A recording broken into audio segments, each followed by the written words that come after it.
ഇത് India to Canada ട്രിപ്പിൽ ഞാൻ ഡിക്കാത്തലോണിന് മാത്രം വാങ്ങിച്ചിട്ടുള്ള കുറച്ച് വിന്റർ വെയേഴ്സ് ആണ്. ഫസ്റ്റ് തന്നെ തേർമൽസ് ആണ് നമ്മളെ ഏറ്റവും അധികം വാമായി വെക്കാനായിട്ട് ഹെൽപ്പ് ചെയ്യുന്നത്.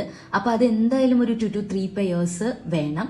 പിന്നെ ഒബ്വിയസ്ലി സോക്സ്, ഇത് നല്ല ഹൈ ക്വാളിറ്റി സോക്സ് ആണ്. 2 പെയേഴ്സ് ആണ് ഞാൻ വാങ്ങിച്ചത്. പിന്നെ ഇതൊരു സാധാരണ ടീഷർട്ടാണ്. അത് വളരെ കംഫർട്ടബിൾ ആണ് വെയർ ചെയ്യാനും വാഷ് ചെയ്യാനും ഒക്കെ. അതുകൊണ്ട് ഞാൻ ജസ്റ്റ് ഒന്ന് വാങ്ങിച്ചതാണ്. പിന്നെ ഇമ്പോർട്ടന്റ് ആയിട്ടുള്ള ഒരു കാര്യമാണ് ഈ ഗ്ലൗസ്. ഇതിന് -10 വരെയൊക്കെ പ്രൊട്ടക്ഷൻ നൽകാനായിട്ട് സാധിക്കും. പക്ഷെ ഇത് ഇട്ട് കഴിഞ്ഞാൽ നമുക്ക് ഫോണൊന്നും യൂസ് ചെയ്യാനായിട്ട് പറ്റില്ല. അപ്പൊ ഇതിന് വേണ്ടിയിട്ട് നമ്മൾ അഡീഷണൽ ആയിട്ട് ഒരു ഗ്ലൗസ് കൂടെ ലെയറിങ് ചെയ്താൽ നല്ലതായിരിക്കും. അതിനാണ് ഈ ഗ്ലൗസ്. ഈ ഗ്ലൗസിന്റെ ഫിംഗർ ടിപ്സിൽ, ഇൻഡസ് ഫിംഗറിന്റെയും തം ഫിംഗറിന്റെയും ടിപ്പില് വേറൊരു ഫാബ്രിക് ആണ്. അതുകൊണ്ട് തന്നെ ഇത് വെച്ചിട്ട് നമുക്ക് ഫോണൊക്കെ നല്ല രീതിയിൽ യൂസ് ചെയ്യാനായിട്ട് പറ്റും. മാത്രമല്ല ടെമ്പറേച്ചർ ഒരു 5 ഡിഗ്രി താഴെ വരെ ഒരു അഡീഷണൽ പ്രൊട്ടക്ഷനും കിട്ടും.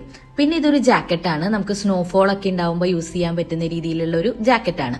പിന്നെ ഇതൊരു ടവലാണ്. ഇത് ലാർജ് സൈസാണ്. ഇതിനായിട്ടും വലുത് വേണ്ടവർക്ക് എക്സൽ ഉണ്ട്. ഇനി ഇത്ര വലിപ്പം വേണ്ടെന്നുള്ളവർക്ക് താഴെയുള്ള സ്മോൾ മീഡിയം സൈസ് ഒക്കെ ഉണ്ട്.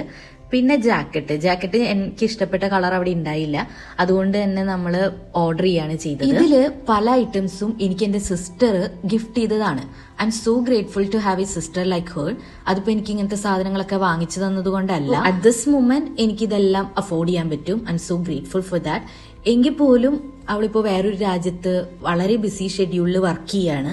അപ്പൊ അതിന്റെ ഇടയിൽ നമ്മുടെ ലൈഫിൽ ഓരോരോ മൈൽ സ്റ്റോൺസ് ഉണ്ടാവുമ്പോൾ നമ്മൾ ഓർക്കുന്നു, അല്ലെങ്കിൽ അത് കൺസിഡർ ചെയ്യുന്നു. അതൊക്കെയാണ് ഏറ്റവും ബ്യൂട്ടിഫുൾ.